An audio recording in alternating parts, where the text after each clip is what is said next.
सवाल। अच्छा, चले आप शुरू करें। हाँ। मैं सारे जितने भी है ना निचोड़ के एक ही जगह लेके आऊँ। आसान कर देंगे ना, आसान कर दूंगा, क्योंकि मेरा तो दिमाग घूम गया पढ़ पढ़। हाँ जाहिर है घूमेगा, सबका घूमा हुआ है।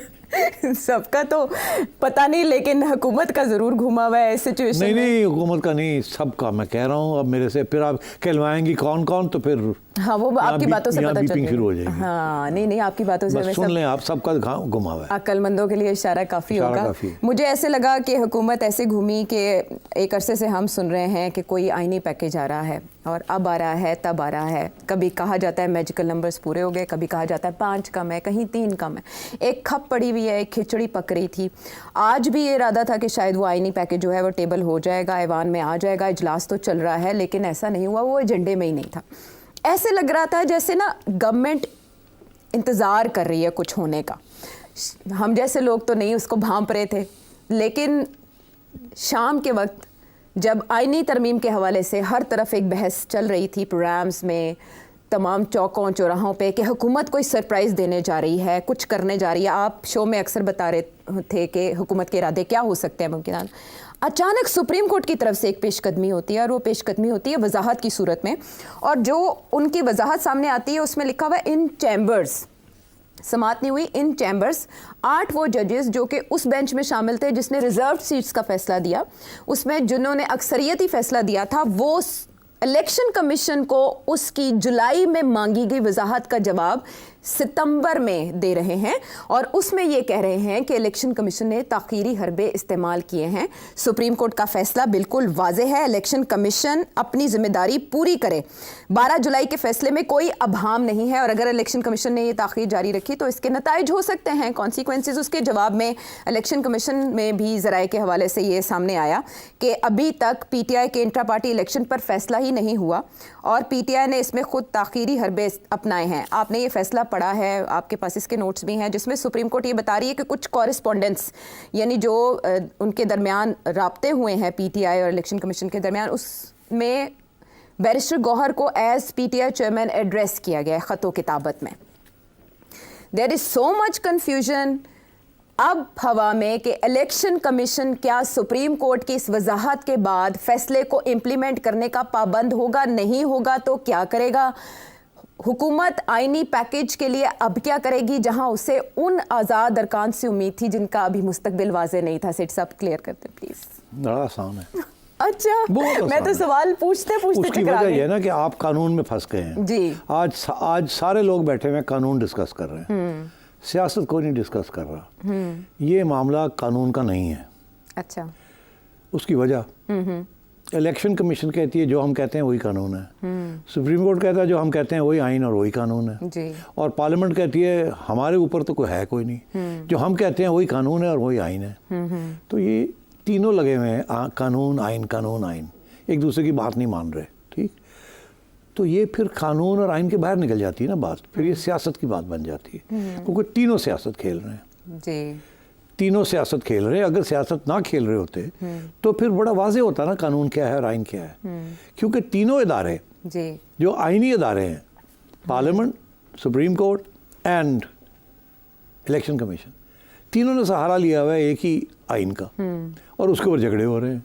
तो इसका ये मतलब है कि वो झगड़े तो रिजॉल्व नहीं होंगे ना, क्योंकि सारे कहते हैं जो हम कहते हैं वो सही है जी। तो इसका मतलब है इसके पीछे सियासत है, इसके पीछे आइन और कानून नहीं है। उस पे तो सब एक होने चाहिए ना, एग्जैक्टली तशरीह पे। सो इसलिए सियासत हो रही है। अब मैं इसीलिए ये सारे जो सवाल हो रहे हैं, हाँ। मैं आज सब सवाल का जवाब दे के इसको एक ही सवाल के ऊपर लाऊंगा, और फिर मैं आपको बताऊंगा वो कैसे हल होगा, या नहीं हल होगा तो क्या होगा।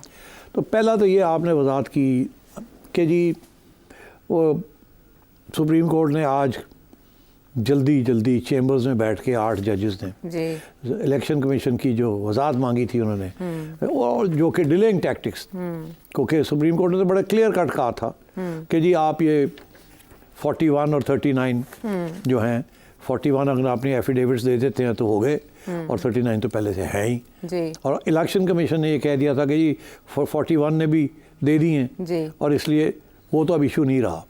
इशू ये रहा है कि क्या ये अगर उनमें से कोई वोट करता है कि नहीं वो वोट करता अकॉर्डिंग टू द पार्टी, उसकी क्या हैसियत होगी। पहले तो कानून तो ये बनाया ना सुप्रीम कोर्ट ने कि जी वो फ्लोर क्रॉसिंग अलाउड ही नहीं है। जो फ्लोर क्रॉसिंग करेगा, क्योंकि ये सब अब पीटीआई के लोग हो गए, तो वो फ्लोर क्रॉसिंग करेगा तो उसका वोट भी नहीं काउंट होगा और वो डिस्क्वालीफाई हो जाएगा 63A। अच्छा, अब बात ये है कि ये मामला तो यहीं खड़ा है। अब इसकी ये सामने रख के और पार्लियामेंट फिर आगे जा रही है और फिर एक कॉन्स्टिट्यूशनल अमेंडमेंट भी ला रही है और 2-3 और कानून भी ला रही है। अच्छा। मेरे हिसाब से ओके। मैं आपको बताता हूँ क्या होने जा रहा है, पार्लियामेंट क्या करने जा रही है, पहले मैं ये बताता हूँ, उसके बाद मैं बताऊँगा कि क्यों लड़ाई झगड़े अब बढ़ेंगे, कम नहीं होंगे। ये कानून साजी के साथ मसले हल नहीं होंगे, मसले बढ़ेंगे और वो कहाँ जा सकते हैं। सो पहला तो ये है कि ये जो आईनी बात हो रही है, कॉन्स्टिट्यूशनल अमेंडमेंट, पहली बात तो ये है कि अभी तक क्यों नहीं हुई जी। तो इसको मैं सिंपल सा जवाब है, नंबर पूरे नहीं हुए। अच्छा, ठीक है। ये नहीं है कि नंबर पूरे हो जाते हैं तो कानूनी तौर पे होते हैं या नहीं कानूनी तौर पे होते हैं, ये मसला नहीं है। अच्छा, ठीक है। मसला है कि पहले नंबर तो हों, बाद में देखा जाएगा वो 4-5 जो फ्लो क्रॉसिंग करते हैं उनकी क्या हैसियत है, उनका वोट काउंट होगा नहीं होगा, बात की गल है। असं पहले बंदे तो तैयार करिए जो तैयार ने टू वोट। जी जी जी, क्योंकि अभी वो नंबर्स कम है ना, तो पूरे नहीं हो रहे। बिल्कुल ऐसे ही। तो पहला तो ये है कि वो नंबर पूरे करने हैं, अभी तक नंबर पूरे नहीं हुए, इसीलिए आखिरी वक्त तक भाग रहे हैं मौलाना के पास, मौलाना फजल के पास, क्योंकि मौलाना ने रोक दिया अपने लोगों को from voting on a constitutional amendment. वो कहते हैं कि आपने अभी कोई वोट नहीं डालना जब तक मैं ग्रीन लाइट नहीं दूंगा आपको। अच्छा, ग्रीन लाइट वो क्यों नहीं दे रहे? क्योंकि उनका मुकमका नहीं हुआ इस वक्त गवर्नमेंट और एस्टैब्लिशमेंट के साथ कि उनका अब JUI का आगे क्या रोल होगा, जो डिस्पेंसेशन होगी क्या होगा क्या नहीं होगा, उनके भी तो बड़े प्रॉब्लम्स हैं ना। वो लेके बैठे हुए हैं अपने वोट्स। एक तरफ कहते हैं कि I am not against a constitutional amendment, दूसरी तरफ कहते हैं कि हमें पता लगना चाहिए है क्या और क्यों। तो वो बेसिकली डिलेइंग टैक्टिक्स है, ब्रिकमैनशिप कर रहे हैं मौलाना कि पहले मेरे नाल सेटल तो करो फिर मेरे वोट मिल जाएंगे। मैं नहीं कहता मैं नहीं देंगा, मैं देंगा, मगर पहले सेटल तो करो।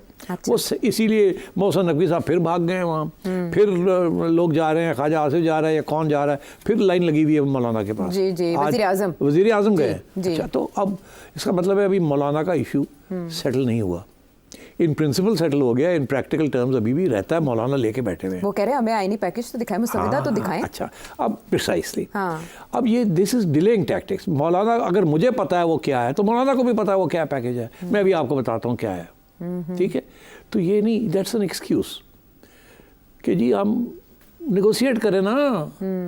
अच्छा, अब वो अभी होने वाला है, वो आज नहीं हुआ, हो सकता है रात तक हो जाए, हो सकता है कल हो। तो एक तो ये रुकावट है। अच्छा, दूसरी रुकावट है नंबर्स की। 4-5 नंबर चाहिए इनको, वो 41 में से निकलेंगे जी, और कोई जगह नहीं है जहाँ से बुलाएंगे वो। तो 41 पे सुप्रीम कोर्ट आ गई है। अच्छा, तो 41 से सुप्रीम कोर्ट रास्ते में आ गई है। वो कहती है कि नहीं, वो अगर लेंगे तो वो डिस्क्वालीफाई भी हो जाएंगे, उनका वोट भी नहीं काउंट होगा जी। तो अब ये मरहले कैसे क्रॉस किए कैसे होंगे? तो अब वो ये है कि इनका ये फैसला है जो मैं समझ रहा हूँ कि इनके लिए एक प्रॉब्लम नहीं है, 2-3 प्रॉब्लम है।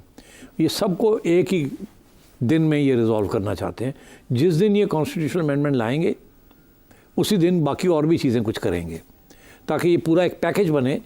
जो ये अपना मकसद पूरा करने के लिए एक पैकेज बनाना पड़ेगा। इसलिए पैकेज ही था। पैकेज में आपको बताऊँ मैं उसमें क्या है बाद में मैं बात करेंगे कि क्या सुप्रीम कोर्ट उसको एक्सेप्ट करेगा कि नहीं करेगा। वो बात की अगला मरहला। हाँ, ये अभी तो ये तुले में ये कर तो ले, हाँ मैं ऐसी कर लेना, देखी जाएगी फिर बाई की होता है। वो 5 जड़े ने वोट पा दें, उनका वोट असी काउंट करके तो कर देना ऐसे। अच्छा, वो बात देखांगे वो सुप्रीम कोर्ट कहता है कि तुसी सही कीता या गलत कीता या तुसी कंटेम्प्ट कीती है, तो क्लियर भी कर दिया था हमने। वो बात की बात है, लेकिन डिटेल जजमेंट भी तो नहीं ना आई अभी तक। हाँ चलो, वो तो बात की बात है ना। अभी तो पार्लियामेंट कहती है होता रहेगा, असी तो करिए। अच्छा ठीक, बात देखा जाएगा, चैलेंज होता है, ये होता है, नो फियर। ओके। अब वो क्या करने जा रहे हैं, अमेंडमेंट।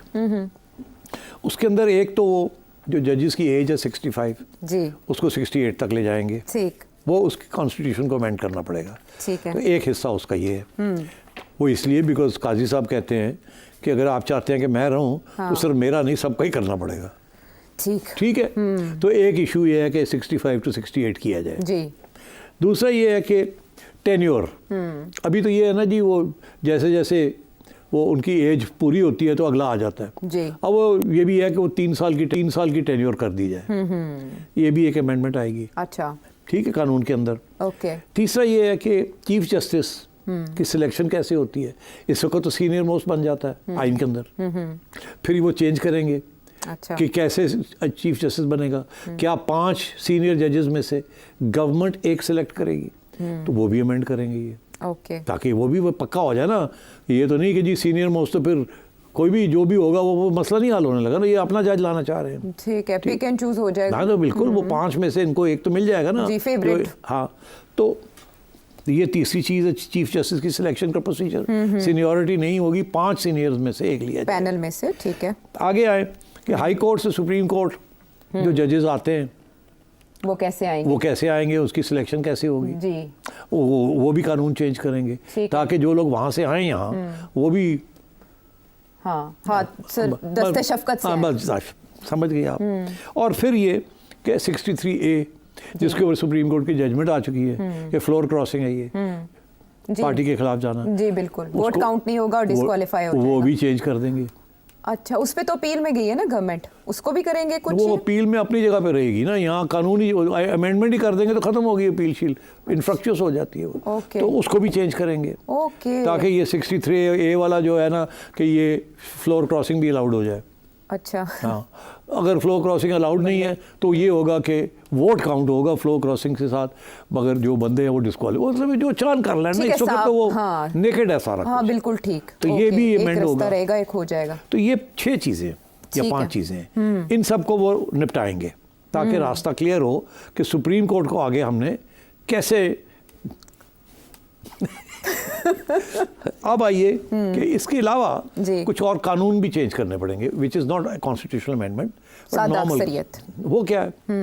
एक तो प्रैक्टिस एंड प्रोसीजर, अच्छा, जो कि अभी इन्होंने काजी साहब के कहने के ऊपर अभी हाल ही में तब्दील किया था कि चीफ जस्टिस सिर्फ खुद नहीं बेंचेस बनाएगा, बल्कि कमेटी 3 रुकनी बनेगी। 3 रुकन की कमेटी, उन्होंने अपना इख्तियार दे दिया था फायजी साहब ने ना, तो अब पछता रहे हैं वो, अच्छा, क्योंकि वो जो 2 आगे आ गए हैं वो इनके साथ इत्तेफाक नहीं करते, तो अब काजी साहब उस किस्म के बेंच ही नहीं बना सकते जिस किस्म के बेंच की दरकार है, ज़रूरत है आगे जिस किस्म की चीज़ें होनी है, ठीक है ना।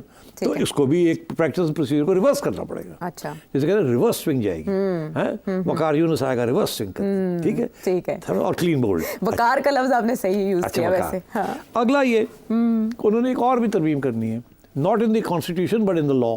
अच्छा, ऐड करना है, 17 से 23 जजेस करने हैं, तादाद बढ़ा देनी, ठीक है, ताकि फिर ये जो इस वक्त 8, 7 या 8, 6 बने हुए हैं, हाँ, ये मसला ख़त्म हो, अगले जेडे 6 आएंगे उन्होंने 4 थे इन्होंने होंगे ना, ठीक है, तो फिर ये बैलेंस जो है ना, ये इक्वेशन उन्होंने बैलेंस करनी है या अपने हक में करनी है। चीफ जस्टिस को भी बनाना है पैरामाउंट, जी, इस तरीके से जजेस भी उनके साथ और देने हैं जो उनका साथ दे, इस वक्त तो नहीं दे रहे जी, ठीक, तो ये दोनों, ये भी एक कानूनी तौर पे अमेंडमेंट करनी पड़ेगी, कानून जो बनाया है उसको रिवर्स करने पड़ेंगे। अच्छा, तो ये पूरा एक पैकेज है, ये एक ही वक्त आएगा, अलग अलग नहीं आएगा, फायदा कोई नहीं। कॉन्स्टिट्यूशनल अमेंडमेंट कर देते हैं और ये बाकी 2 कानून नहीं चेंज करते तो ये फंस जाता है, फिर भी इनके मसले नहीं हल होते। तो देखिए ना, आपने कॉन्स्टिट्यूशनल अमेंडमेंट कर दिया मगर वो जो 3 बैठे हुए जज वो फिर अपना बना के बेंच उड़ा देंगे ये सारा कुछ, तो इसलिए वहाँ भी तो टिंकरिंग करनी है ना। अच्छा, आगे आइए आप, 17 जजेस से लेके 23 तक जाना, वो है सेफ्टी फूल प्रूफ, कि अभी तो बड़ी टाइट है ना सिचुएशन, 7, 8 या 6, 7, ये जैसे रिजर्व सीट के फैसले में भी देख लें आप, तो इसलिए ये इसको भी बढ़ाएंगे। इसको बढ़ाए बगैर इनको गारंटी नहीं मिलेगी कि आइंदा के लिए सेफ है कि नहीं। हाँ, जिस किस्म का मूड है ना ये 8 जो जजेस का, कोई पता नहीं 9 ही हो जाए, इस वक्त तक तो खड़े हैं ना, जी, तो बड़े अग्रेसिवली खड़े हैं, चेंबर में बैठ के ये फैसले हो रहे हैं। जी बिल्कुल, आप सोच लें वो चेंबर में बना के बनू के बाहर काटता। अब ये सारी मैंने कहा सब सियासत खेल रहे हैं, तो सबसे मुराद मेरी साबित थी, ठीक है, सिर्फ नॉट जस्ट द गवर्नमेंट। अब आइए यार कि इसका हशर क्या होगा ये सारी चीज़ का, जी ठीक है ना, समझ आ गई ना, यहाँ तक तो ये चल रहा है। हाँ। कानूनी और आईनी चीज़ें ये हैं। मसला ये है कि जो अमेंडमेंट होगी, कानून जो ये बनेंगे ये भी चैलेंज हो जाएंगे। जाहिर है पीटीआई भी तैयारी करके बैठी है, चैलेंज करेगी जी, और ये जो अमेंडमेंट है ये भी चैलेंज हो जाएगी। ये जो लोग कहते हैं कि कॉन्स्टिट्यूशनल अमेंडमेंट चैलेंज नहीं हो सकती, ये गलत है। काजी साहब के अपनी जजमेंट्स हैं जहाँ उन्होंने लिखा है, पुरानी जजमेंट्स लोग दिखा रहे हैं कि बिल्कुल सिचुएशन ऐसी होती है जहाँ ये भी देखा जाता है। तो बात ये कॉन्स्टिट्यूशनल अमेंडमेंट भी चैलेंज हो जाते हैं, और at the end of the day जो सुप्रीम कोर्ट कहता है वही होता है। पार्लियामेंट करती है, सुप्रीम कोर्ट रिव्यू करती है। आज अगर सुप्रीम कोर्ट कह दे कॉन्स्टिट्यूशनल अमेंडमेंट इलीगल है,